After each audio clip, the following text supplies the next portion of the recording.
Did you know that the Isle of Arran didn't have a pier until 1872? And this is one of the reasons why the Scottish island stopped legally making whiskey for 150 years, because it couldn't compete with places like Campbelltown and Islay, who were able to easily get their whiskey shipped out into the wider world.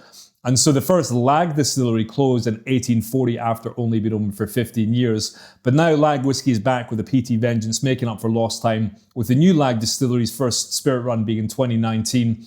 Producing the perfect peated counterbalance to Arran's non-peated whiskey from its sibling distillery Loch Ranza, which opened in 1995. And though Lag are experimenting with ppm of up to 135 for future releases, the current whiskey range is peated to around 50 ppm. And be sure to check out the Corey Cravey edition, which is matured in bourbon barrels and Oloroso casks, for some lovely dark chocolate, dark winter berries, and toasted nutty yumminess.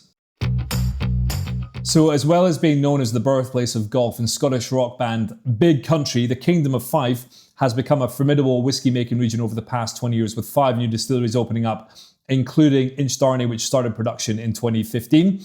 And the very innovative distillery led by Ian Palmer and Scott Snedden has some interesting features like outdoors fermentation. It's got a hammer mill for pulverizing grain. They're using wine and ale yeast. They've made rye whiskey. And they're also using peat from St. Fergus in Aberdeenshire for their peated releases. The first of which, Kinglassie, which is 2 different 8-year-old heavily peated single malts, both peated to 50 ppm plus, came out this year. And I was very lucky to go down to the distillery and try the whiskies for the first time. You've got the Raw, which is fully matured in ex-bourbon casks and has a lovely, light, vibrant character, and is actually really good for mixing in highballs. Highly recommend it with Fever Tree Blood Orange Soda. And you've also got the double matured, which is matured in combination of ex-bourbon and also Amontillado casks. However, not Amontillado sherry, it's Amontillado from Montilla outside of Jerez, who use actually Pedro Jimenez grapes to make the wine. So it's got more of that rich PX character to it. But PX and peat make a perfect combination. So both very delicious whiskies, check them out. Once upon a time, Campbelltown was the hotbed of Scottish whiskey making, with over 30 active distilleries in and around the tiny West Coast township during the 1800s. And of course, most of those closed during the slumps of the 1920s and the 1980s, with only 3 distilleries still standing today.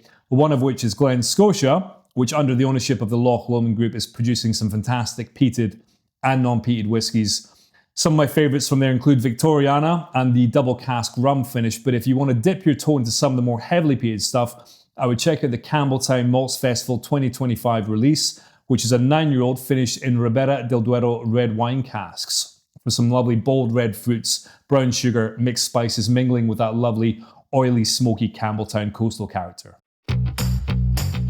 And for our next whiskey, we're just taking a 10-minute walk around the corner in Campbelltown to Springbank Distillery, where they have been producing Longrow peated since 1973.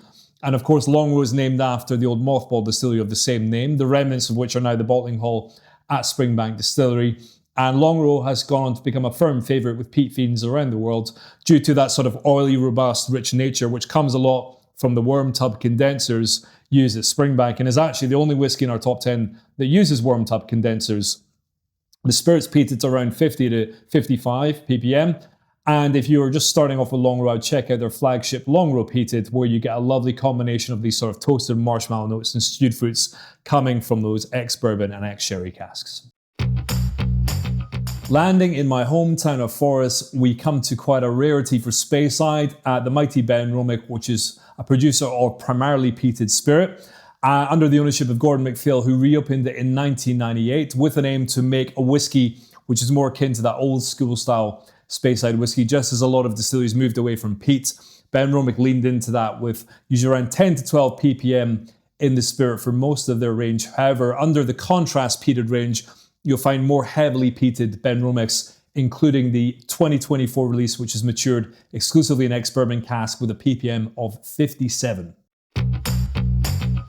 So guys, that concludes our first half of the top 10 Scottish peat bombs. If you want to find out what the top 5 are, I'm afraid you're going to have to come back after Christmas once you've filled your boots with mince pies and eggnogs. So have a good wee festive break, and I'll see you guys next week.